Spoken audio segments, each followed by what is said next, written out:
Stop scrolling right now, because this story doesn't end with a warning, a complaint, or an apology. It ends with screaming on my driveway, neighbors filming from every angle, police lights flashing, and an HOA Karen exposed so publicly she couldn't deny it even if she tried. If you've ever had a package stolen, stay until the end, because the way she got caught was something no one in my neighborhood will ever forget. It started with a single missing delivery. Amazon said delivered. The photo showed my porch. But the box was gone. I assumed it was a mistake, maybe the driver dropped it at the wrong house. 2 days later, another package vanished. Then another. Each time, that same sinking feeling hit my stomach as I opened my door and saw nothing but empty concrete. I live in a quiet neighborhood run by a strict HOA. Rules for trash cans, grass height, even how long you can park on the street. And at the center of it all was her. Always watching. Always complaining. Always acting like she owned the place. I never imagined she'd be the one stealing from me. After the fourth package disappeared, I installed a doorbell camera. I told myself it was just for peace of mind. For a week, nothing happened. Then one afternoon, I got a motion alert. I opened the video and felt my blood turn cold. There she was. Walking up confidently. Looking straight at my porch. Bending down. Grabbing my package. And walking away without hesitation. The next day, I confronted her calmly. She smiled and denied everything. Said maybe I should stop ordering things online. Then she warned me about false accusations in an HOA community. That's when I realized this wasn't going to stop. Over the next 2 weeks, more packages disappeared. The cameras somehow missed the exact moments every time. It felt intentional. Like she knew exactly when to strike. That's when frustration turned into determination. I replayed the footage repeatedly, studying every movement and pause. Her confidence stood out most. She never hurried, never checked over her shoulder, never hesitated. That calm told me everything. She felt protected by her position and feared no consequences. Each replay sharpened my focus and cooled my anger into planning. If she was comfortable stealing in daylight, she would do it again. I just needed patience, preparation, and a way to capture the truth clearly for everyone to see without confrontation, arguments, threats, or emotion, only undeniable visual evidence. I didn't want revenge. I wanted proof. Real, undeniable proof. And that's when the idea of the die trap was born, an idea that would turn a quiet neighborhood into chaos. I didn't act on the idea right away. I spent days thinking it through, replaying every possible outcome in my head. I knew one mistake could flip the story against me. This wasn't about embarrassing someone. It was about stopping the theft and protecting myself. So I researched. I learned what was legal, what was safe, and what would leave no room for manipulation or lies. The die pack I ordered wasn't harmful. No chemicals. No explosives. Just a pressure-based pouch filled with bright, washable dye designed to mark stolen items clearly and instantly. Banks used similar technology. Delivery companies used it in high-theft areas. Everything about it was defensive, not aggressive. That mattered to me. I waited for the perfect moment. I ordered one final package and chose standard delivery. No rush shipping. No signature required. Predictable timing. When it arrived, I placed it carefully on my porch, exactly where previous packages had been taken. I angled the doorbell cameras slightly downward and activated my backup cameras covering the driveway and sidewalk. Then I waited. The package sat there longer than usual. 20 minutes passed. 30. I started wondering if she'd noticed something was different. Then my phone buzzed. Motion detected. She appeared at the edge of the frame, walking slowly, scanning the street like always. She paused, looked directly at the camera, and smirked. That smirk made my hands shake. It wasn't fear. It was confidence.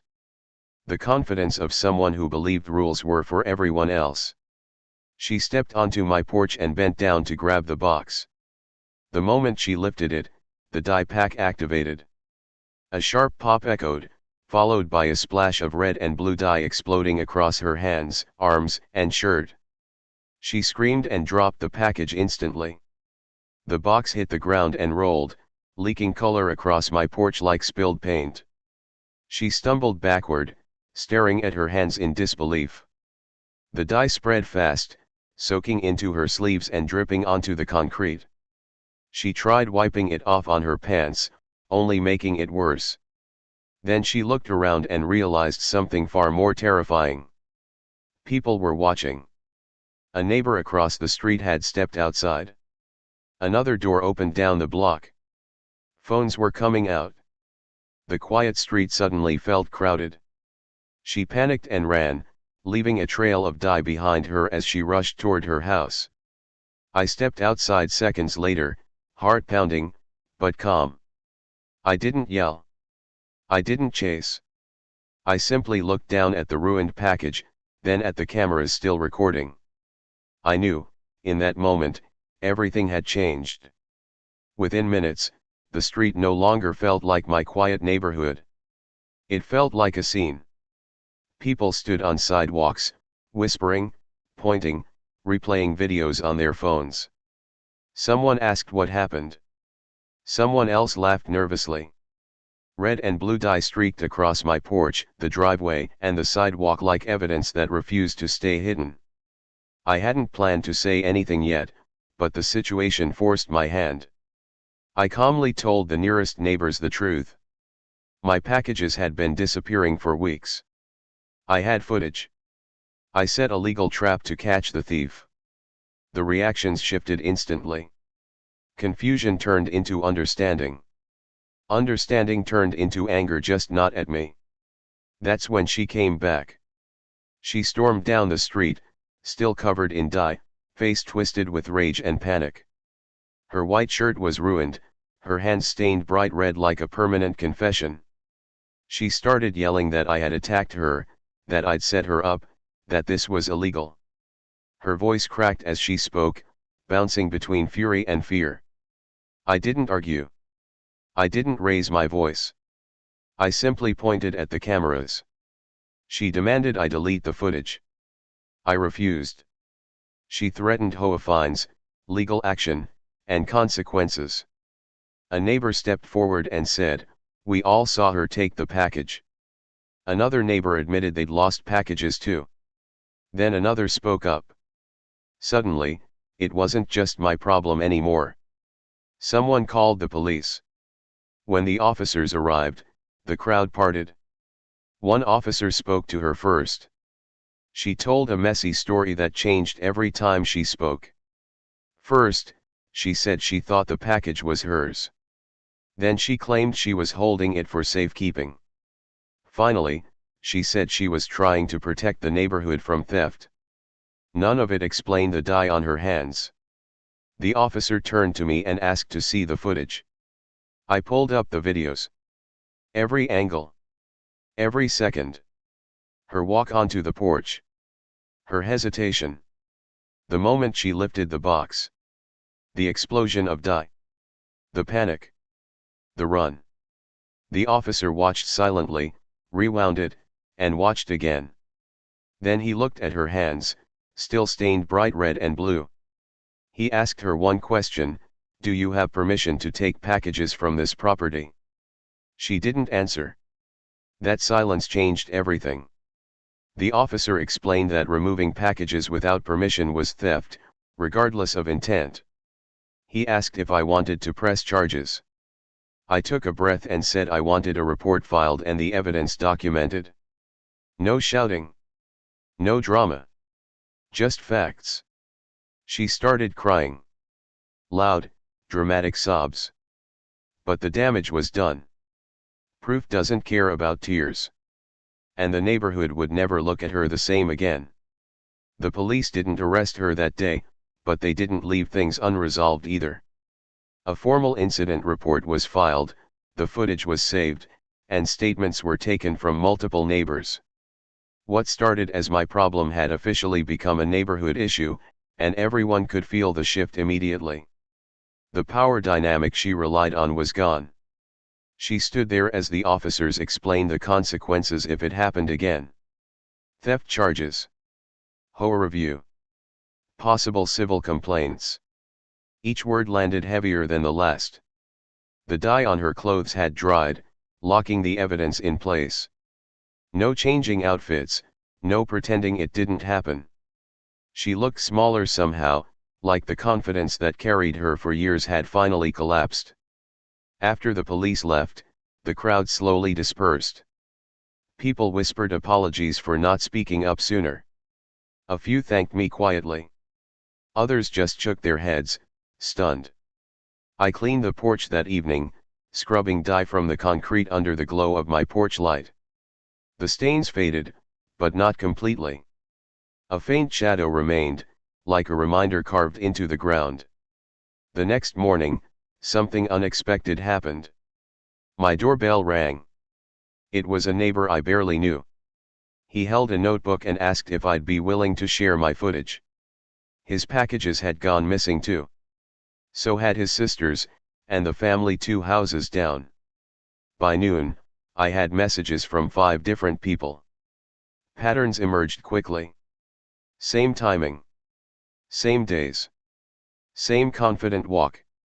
What I thought was random theft was systematic. Calculated. Enabled by authority and silence. 2 days later, the HOA sent an email. Short. Carefully worded. It announced a temporary reassignment of duties and a review of recent complaints. Her name wasn't mentioned, but everyone knew.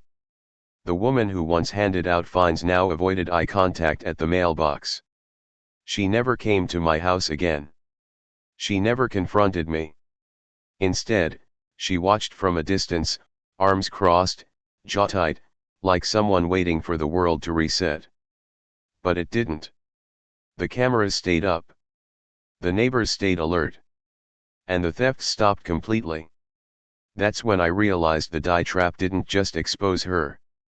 It exposed how much power silence had given her. And once that silence broke, nothing could put it back together. The fallout didn't stop with that HOA email. In fact, that was just the beginning. Over the next week, the neighborhood felt different, like everyone had finally woken up at the same time. Cameras went up on porches that had never had them before. Group chats formed. People compared notes, dates, and delivery times. Stories that had stayed buried for years suddenly came pouring out. One neighbor admitted she'd stopped ordering packages entirely because she was tired of things disappearing. Another said she'd been fined by the HOA after confronting her about missing mail. Someone else confessed they'd been too intimidated to speak up because she always threatened violations and penalties. Hearing all of it made my stomach turn. This wasn't just theft. It was control. 3 days later, I got a call from an HOA board member. His tone was polite but tense. He asked if I'd be willing to attend a special meeting and share what happened. I agreed, as long as everything stayed factual. No shouting. No blame. Just evidence. The meeting was packed. She sat in the corner, arms folded, dyed jacket replaced with a dark hoodie, eyes locked on the table. The board played my footage on a projector. No commentary. No edits. Just the raw video from start to finish. You could hear the room react in real time. Gasps. Murmurs. Silence. Then the board opened the floor. One by one, neighbors stood up. Missing packages. Intimidation. False accusations. Threats disguised as HOA policy. The longer it went on, the clearer it became that my video wasn't an isolated incident. It was the proof people had been waiting for. When it was her turn to speak, she didn't deny it. She blamed stress. Pressure. Said she felt unappreciated. said she thought she was protecting the community. No one interrupted her. They didn't need to. The evidence had already spoken louder than excuses ever could. By the end of the meeting, the decision was unanimous. She was removed from her HOA position effective immediately. A formal notice was issued. An apology was promised to residents affected by enforcement abuse. As people filed out, several neighbors stopped me to say thank you. Not for the trap but for refusing to stay quiet. That night, for the first time in months, I slept without checking my delivery app. Losing her HOA position didn't end the story. If anything, it exposed how deep the damage really went. Within days of that meeting, the board sent out follow-up emails asking residents to submit written complaints and evidence related to missing packages or harassment. The response was overwhelming. What shocked everyone wasn't just the number of complaints, but how long they went back. Some dated back years. People described the same behavior again and again. Packages taken for inspection. Warnings issued right after confrontations. Fines suddenly appearing after disagreements. It became clear she hadn't just stolen packages. She had used her authority as leverage, creating fear so no one would challenge her. The HOA hired a third-party auditor. Rules were reviewed. Fines were paused. For the first time since I'd lived there, the board admitted publicly that power had been misused. That alone felt surreal. Then I got another call. This time, it was from the police department. An officer explained that multiple residents had now filed theft reports. Because my footage showed clear intent and a repeated pattern, the case had escalated. They asked if I'd be willing to formally submit my video as evidence. I said yes without hesitation. A week later, she was contacted by police again. I didn't see that part, but I heard about it fast. Neighbors talk. According to one of them, she broke down during questioning. Not yelling this time. Not threatening. Just quiet panic. When confidence disappears, the truth tends to surface. No handcuffs. No dramatic arrest. But official charges were discussed. Warnings were issued. Restitution was mentioned. And suddenly, the woman who once controlled the neighborhood was answering questions instead of asking them. Around the same time, something unexpected happened. A short clip from my camera footage just the moment the die exploded started circulating online. Someone had shared it privately. Then someone else reposted it. Within days, it was everywhere. Comments poured in. People cheering. People sharing similar stories. People saying they wished they'd done the same. I never posted it myself, but I understood why it spread. It wasn't about revenge. It was about accountability. And accountability has a way of making people nervous. She stopped leaving her house much after that. When she did, her head stayed down. The street felt calmer. Lighter. Like a weight had been lifted. But the story still wasn't over. The online attention changed everything in ways I never expected. What started as a neighborhood problem was now being discussed by thousands of strangers who had lived through similar situations. Messages flooded in from people across the country. Some thanked me. Others shared their own stories of stolen packages, abuse of HOAs, and people who hid behind authority to get away with it. But attention has a price. One afternoon, I found an envelope taped to my door. No stamp. No return address.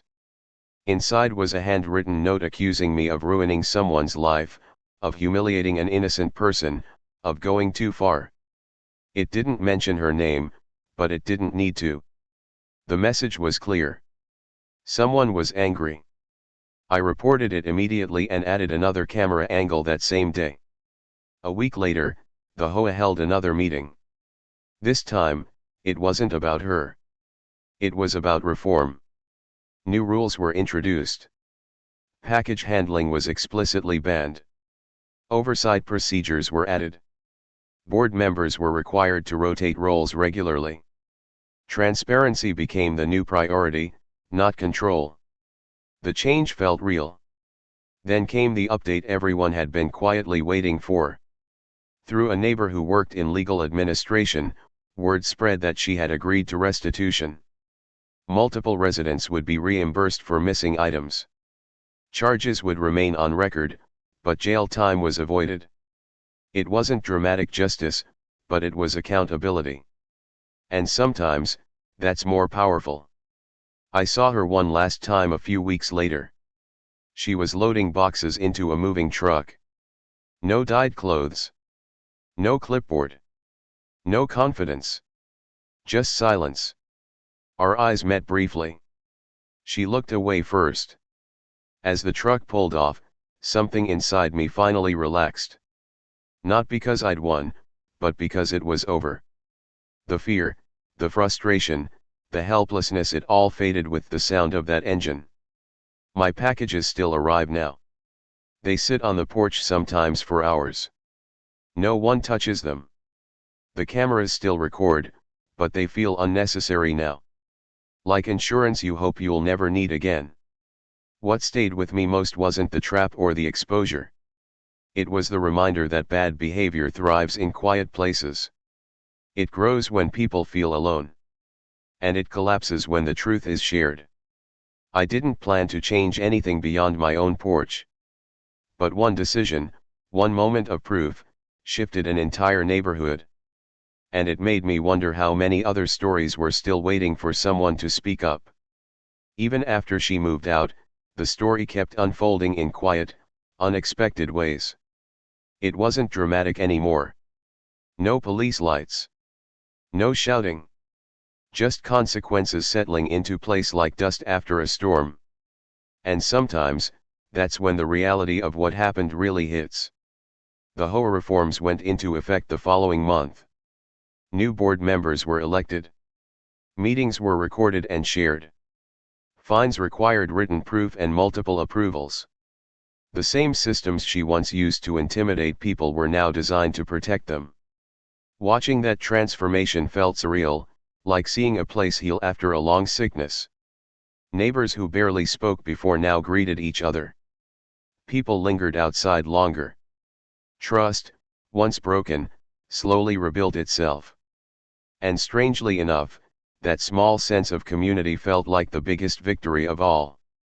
I thought that would be the end of my involvement. I was wrong. A local news producer reached out after seeing the viral clip circulate. They wanted to talk about package theft and HOA abuse. I hesitated. I didn't want attention. I didn't want my face everywhere. But after thinking about all the messages I'd received from people still dealing with similar situations, I agreed on one condition. The focus had to be on prevention, not humiliation. The segment aired a week later. My identity stayed private. The footage played briefly. Experts talked about documentation, legality, and community accountability. The comments exploded. Some praised the approach. Others debated whether I went too far. But the core message landed. Proof changes everything. After that, I started getting emails from people asking for advice. How to document theft. How to handle HOAs. How to protect themselves without crossing legal lines. I answered what I could. I reminded them to stay calm, stay factual, and never act out of anger. Because anger clouds judgment, but patience sharpens it. One message stood out. A woman wrote that my story gave her the confidence to install cameras after months of stolen deliveries. A week later, she caught the person responsible. No die. No confrontation. Just evidence. The theft stopped immediately. That's when I realized the ripple effect was real. What happened on my porch didn't just end with one person being exposed.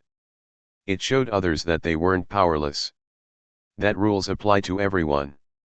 That authority doesn't mean immunity. And that sometimes, all it takes to stop wrongdoing is the courage to document it and let the truth speak for itself. The story was almost finished. But there was one final moment that brought everything full circle. The moment that brought everything full circle came on an ordinary afternoon, months after the chaos had faded.